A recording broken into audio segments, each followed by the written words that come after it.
Hello everyone, मैं हूं Bharti. Welcome to my channel. So I hope कि आप सब लोग अच्छे होंगे और अच्छी अच्छी स्टोरीज जो है वो सुन रहे होंगे और मुझे बता रहे होंगे।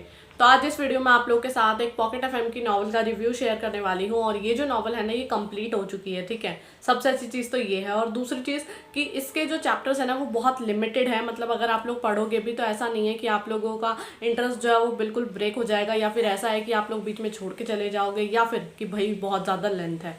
नहीं, ऐसा कुछ भी नहीं है, बल्कि अंडर 50 है, इसलिए आप लोगों को मैं रेकमेंड भी करूंगी।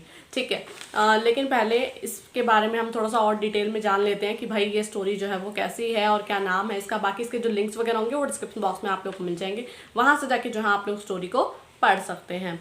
ठीक है, तो जो स्टोरी है उसका नाम है तेरी मेरी कहानी है बारिशों का पानी। चलो ठीक है, नहीं नॉर्मली इसका नाम जो है ना वो तेरी मेरी कहानी ही है। ठीक है, इसकी जो रेटिंग है वो 4.5। इसकी जो ऑथर है वो है सिमरन, और इसके जो चैप्टर्स हैं वो है 49, जो कि मैंने पूरे रीड कर लिए हैं। मैंने कल रात को ही इसको जो है वो पढ़ा था। ठीक है, और रात को ही मैंने इसको ख़त्म भी कर दिया। हालांकि काफ़ी लेट हो गया था, लेकिन कोई बात नहीं, 2:30-3 बज गए थे। चलो कोई नहीं। ठीक है, तो जो ये कहानी है ना, इसके इंट्रोडक्शन की पहले मैं बात करूँ तो भाई ये कहानी है मान्यता की, जिसके बॉयफ्रेंड राघव ने मान्यता की दोस्त यानी सिया के साथ मिलकर उसको धोखा दिया। ठीक है, अगर मतलब मान्यता के पास मतलब एक टाइम है कि इतने टाइम के अंदर उसको किसी से शादी करनी पड़ेगी। अगर उसने वो शादी नहीं की तो इसकी प्रॉपर्टी जो है वो राघव और सिया के पास चली जाएगी। ठीक है, उन्होंने प्रॉपर्टी के पेपर्स पे जो है वो साइन करवा लिएंगे। ठीक है, तो वहीं दूसरी तरफ है सक्षम ओबरॉय, जो कि एक बिजनेसमैन होने के साथ साथ अपने गुस्से, घमंडी और कोल्ड ओरा के लिए जाने जाते हैं। ठीक है, अब देखना है इनकी मुलाकात कैसे होगी। ठीक है, मुलाकात बहुत सिंपल थी, लेकिन हाँ थोड़ी नोक झोंक थी। सब कुछ सही था। ठीक है, सारी चीज़ें हो गई, शादी भी हो गई। काफ़ी रूड किस्म के इंसान थे ये, लेकिन फिर भी चलो कोई बात नहीं, इन्होंने इनको पटा ही लिया आखिरकार। मतलब हमारे हीरो को थोड़ा हंसना, बोलना, लोगों से बातचीत करना, अच्छे से रहना सिखा ही दिया। लेकिन एंड तक भी ना भाई ये बंदा ना बदला नहीं, इसको घूरना है, इससे बहस करना। लेकिन चलो ठीक है यार, मे बी ये जो नोकझोंक होती है, थोड़ी बहुत जो लड़ाई होती है, ये इनके प्यार की एक नींव होती है बेसिकली, राइट। तो ठीक है, तो क्या आप लोगों को कहानी तो समझ आ गई कि भाई हमारी हीरोइन के जो बॉयफ्रेंड है उन्होंने उनको चीट किया उनकी फ्रेंड के साथ मिलकर। ठीक है, मेन मुद्दा सारा ये प्रॉपर्टी का था और कुछ रिवेंज लेना था। किस चीज़ का लेना था? हमारी जो हीरोइन की फ्रेंड है सिया, उनका तो समझ आ गया कि वो उनसे जलती थी, भूनती थी कि भाई हर चीज़ तुम्हें मिलती है एंड ऑल। अच्छा, इनकी फैमिलीज़ के बारे में थोड़ा सा हम पहले बात कर लेते हैं। हमारी जो हीरोइन है यानी कि मान्यता, उनकी फैमिली में उनके दादाजी थे, जिनके जाने के बाद ये सारी चीज़ें हुई। ठीक है, बाकी इनके मॉम डैड की पहले ही डेथ हो चुकी थी। ठीक है, इनके दादा ने ही इनको पाला पोसा बड़ा किया। ठीक है, तो ऐसा वाला सीन था। फिर ये अकेली हो गई, बट इनके दादा ने एक प्रॉमिस लिया कि तुम मेरे दोस्त, बचपन के दोस्त के साथ मतलब पास चली जाओ। ठीक है, वहीं ये जाती हैं ओबरॉय फैमिली में, जो कि इनके दादा दोस्त होते हैं। ठीक है, तो ऐसा वाला सीन था। तब ये ओबरॉय मेंशन के अंदर एंट्री लेती हैं। और अब बात कर लेते हैं सक्षम के बारे में कि भाई सक्षम के घर में कौन कौन है। तो देखो, उनके मॉम डैड, उनके चाचा चाची, और चाचा चाची का एक बेटा, और उनकी वाइफ यानी बहू, और कौन है, हाँ, और सक्षम। ठीक है, मतलब बेसिकली दोनों के एक एक बेटे। ये वाला सीन था। और हमारे हीरो के जो दोस्त हैं उनका भी एक बहुत इम्पॉर्टेंट रोल है। उनका नाम मैं आप लोग को बता देती हूँ। तो उनका नाम क्या है, हाँ, उनका नाम है सॉरी एक मिनट, विराज और वर्षा। ठीक है, मतलब ये दोनों साइड वाले फ्रेंड हो गए ना। मतलब विराज जो है वो हमारे हीरो के फ्रेंड है सक्षम के, और जो वर्षा है वो हमारी हीरोइन की यानी मान्यता की फ्रेंड है।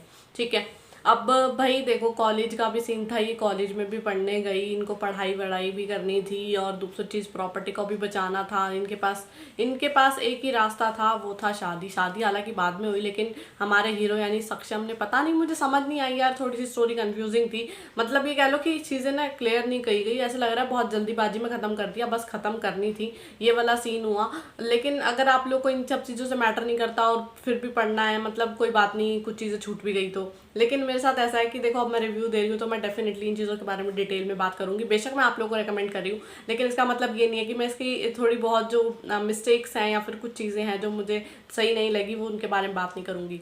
ठीक है, एक तो ये चीज़ थी कि भाई किस तरीके से सक्षम ने इनको प्रॉपर्टी दिलाई, इसका कुछ नहीं पता चला। ठीक है, शादी क्योंकि काफ़ी टाइम बाद हुई है इनकी, वो भी ज़बरदस्ती हुई थी, क्या सीन था आप खुद स्टोरी को पढ़ोगे आप लोगों को पता चल जाएगा। दूसरी तरफ आ जाती हूँ मैं विराज और वर्षा की तरफ, तो इनका भी क्या सीन था पास्ट का क्लियर नहीं किया गया बिल्कुल भी, कि इनके पास्ट में क्या हुआ था, इनकी शादी कैसे हुई और दूसरी चीज़ ये दोनों अलग कैसे हुए, फिर इनका टकराना तो समझ आ गया, ठीक है, सब कुछ समझ आ गया, लेकिन इनका पास्ट बिल्कुल भी नहीं खोला गया। मुझे समझ ही नहीं आया इनके साथ हुआ क्या था पास्ट में, ठीक है। बात अब थोड़ा सा सक्षम के बारे में, वो स्टार्टिंग में तो उनसे थोड़ा रिवेंज लेना चाहते थे, वो किस चीज़ का रिवेंज लेना चाहते थे आप लोग खुद स्टोरी को पढ़ोगे आप लोगों को पता चल जाएगा, ठीक है। लेकिन फिर भी वो उनके लिए काफ़ी ज़्यादा केयरिंग प्रोटेक्टिव पॉजेसिव थे, जो कि चलो अच्छी बात है कि भाई उनकी वो इतना ध्यान रखते हैं, बेशक उनके बीच लड़ाई झगड़ा कितना ही क्यों ना हो, थोड़ा वो उनको परेशान भी क्यों ना करे, लेकिन फिर भी वो उनको लेके बहुत ज़्यादा केयरिंग थे, जो कि काफ़ी अच्छी चीज़ थी, ठीक है। दूसरी तरफ मान्यता, मेरे को ऐसा लगा था कि यार वो बहुत ही मासूम सी लड़की हैं, लेकिन नहीं, वो थोड़ी मासूम, ये कह लो कि मासूम तो थी ही, लेकिन ऐसा भी नहीं था कि हम उनको बेवकूफ़ कह सकते हैं, ठीक है। कुछ चीज़ें ऐसी भी थी, मतलब जहाँ उनको कई जगह ऐसी भी थी जहाँ उन्होंने स्टैंड भी लिया, जवाब भी दिया, एकदम से ही चीज़ें जो है ना वो पलट गई, जहाँ वो लड़की जवाब नहीं देती थी वहाँ वो जवाब देने लग गई। तो कुछ चीज़ें थी जो कि पॉजिटिव हुई बहुत ज़्यादा, ठीक है। और ये चीज़ अच्छी भी है। देखो यार, मुझे ऐसा लगता है चाहे तुम जो भी हो, तुम्हें ना अपने लिए स्टैंड लेना ही पड़ेगा, वरना तो लोग तुम्हें कुछ भी कह के चले जाएंगे। इसका मतलब ये थोड़ा ही ना तुम सबकी सुनते रहोगे, क्यों सुननी है। लेकिन ऐसा भी नहीं है कि सबको जवाब देना है। मैं तो मेरा तो ऐसा हिसाब है, अगर मैं अपना पर्सनल एक्सपीरियंस या फिर पर्सनल चीज़ों के बारे में बोलूँ ऐसे, कि अगर कुछ ऐसा होता है तो मेरा ये होता है कि मैं चुप रह के जवाब देना ना ज़्यादा पसंद करती हूँ, ठीक है। लाइक वो कहते हैं ना कि तुम्हारा जो जवाब है वो वक्त के साथ साइलेंटली, ठीक है, बस ये है, नीचे नीचे काम करो, क्यों तुम्हें ढिंढोरा पीटना है और सबको बताना है ना।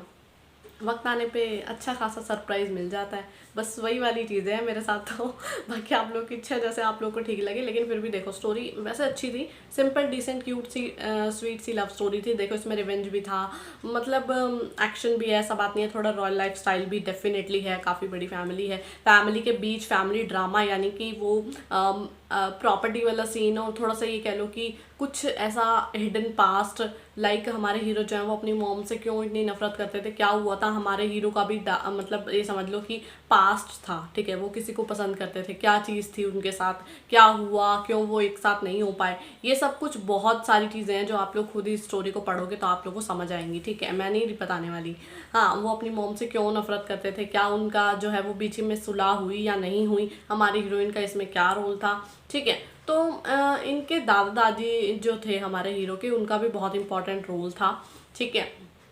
बेसिकली सबका ही था, लेकिन मुझे ना फिर भी चीज़ें समझ नहीं आई एंड तक, मतलब आते आते भी इनके जो हमारे हीरो की चाची हैं और जो उनकी बहू है, यानी कि उनका नाम दिव्या है, में भी उनका बिहेवियर चेंज नहीं हुआ। लाइक वो, हालांकि उन्होंने साजिशें रचना तो कम कर दिया, मतलब बंद कर दिया, लाइक वो मारना चाहते थे पहले मान्यता को, वो चीज़ें तो उन्होंने बंद कर दी, लेकिन फिर भी वो टोन्ड एंड ऑल, ये सारी चीज़ें तो डेफिनेटली थी ही। पता नहीं ये चीज़ें पॉजिटिव में अभी क्यों नहीं हुई, हो जाती तो बहुत सही रहता, लाइक एक प्रॉपर मैसेज सही चला जाता, तो ये चीज़ें थी। ऐसी बात नहीं है, मैसेजेस भी काफ़ी सारे थे। जब अपनी मतलब दिव्या ने अपनी बेटी को महसूस, मतलब अपनी बेटी के ऊपर उनकी जान, मतलब यार क्या है, क्या बोल रही है भारती, हाँ ठीक है, एक मिनट, हाँ, तो मतलब दिव्या की बेटी की जान पर जब बनी, तब दिव्या को महसूस हुआ कि नहीं यार, मतलब ऐसे वैसे, तो उन्होंने जो चीज़ें की वो भी बहुत अलग थी, ठीक है। और दूसरी तरफ हमारी जो ये दिव्या है, ये अपनी बहन की शादी करवाना चाहती थी सक्षम से, तो उनकी बहन को भी प्रॉपर तरीके से, मतलब उनका किस्सा जो है ना वो ख़त्म नहीं किया गया, तो ये चीज़ें थी। लेकिन फिर भी स्टोरी मैं बोल रही हूँ अच्छी थी क्योंकि अगर इतना ज़्यादा ध्यान ना दो तो ये पॉइंट्स में भी आप लोग भी ध्यान ना, मतलब पिक कर पाओ, क्योंकि इसकी रेटिंग भी देख रहे हो आप लोग, काफ़ी अच्छी है, 4.5 है, ठीक है। बट स्टोरी अच्छी थी, सही तरीके से लिखी गई है, कोई पढ़ने में प्रॉब्लम नहीं थी, और मैंने आप लोग को थोड़े टैग्स भी बता ही दिए, ये चीज़ें थी। बाकी तो स्वीट क्यूट नोक-झोंक वाली स्टोरी थी, ठीक है। तो आप लोगों की इच्छा है, अगर आप लोग चाहते हैं इसे रीड करना तो डेफिनेटली जाके कर सकते हैं।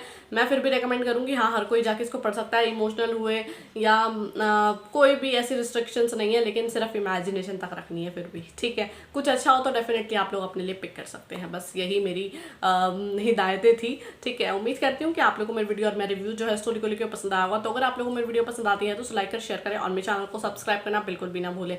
और अगर आप लोग चाहते हैं आपकी फेवरेट स्टोरी नॉवल बुक है फिर आपका मैं रिव्यू शेयर करूँ, तो आप लोग मुझे कमेंट करके बता सकते हैं, जितनी जल्दी हो सकेगा मैं वीडियो लेकर हाजिर हो जाऊंगी।